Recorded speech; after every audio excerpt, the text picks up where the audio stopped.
the marks of a true apostle, including signs, wonders, and miracles. Lumakad na po kayo. Nagalap na po ang himala. Nagalap na po ang himala. Hindi po ito makatayo. Binubuhat po ito. Balik. Binubuhat po ito. Dati po, hindi po kasi siya nakakalakad. Kailangan hawakan pa po namin. Ngayon po nakakalakad na po siya. Ano pong masasabi ninyo? Marami po salamat. Purihin po ang Panginoon. Ang himala pong ginawa po ng Diyos sa kanya pong buhay ngayon. Ang sabi ng doktor, hindi na po siya makakatayo. Ngunit ngayon po nagkaroon po ng buhay at yung mga buto niya po, inayos po ng Panginoon sa oras ng himala. Sandali, hindi po makatayo. Ngayon po, nakakalakad ako sa lagot po. Nakakita na po ako! Nakikita ko na po yung mga... Oh, amen! Palakpakan natin ang Diyos! Nakakita na po si nanay! Mahina po yung ating balak! Dalawang tenga po. Mahina pandinig nyo. Oh.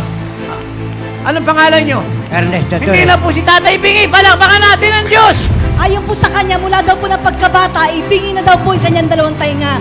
Meron po siyang hearing aid na daladala. Tinanggal niya na po ngayon. Hindi ka na bingi? Hindi na. Ha ha! Amen! Ha ha!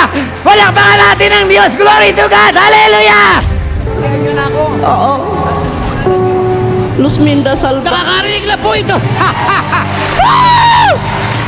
Ano pong masasabi nyo sa lagalap sa inyo? Nakakalakad na kayo ngayon? Himala. Himala! May himala sa oras ng himala! Ha!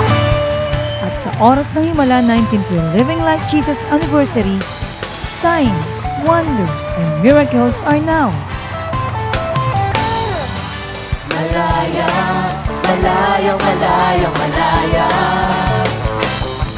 Malaya, malaya, malaya, malaya.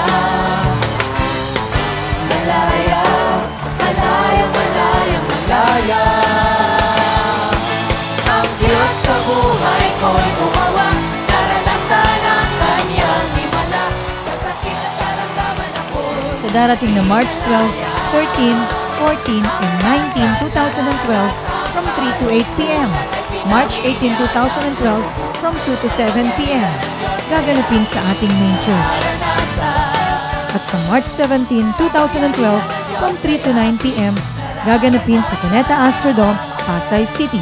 Kapangyarihan ng Diyos ay ating nararanasan. Tayo na't makiisa, magsama at lubos na mapagpala. Ito ay libreng gawain.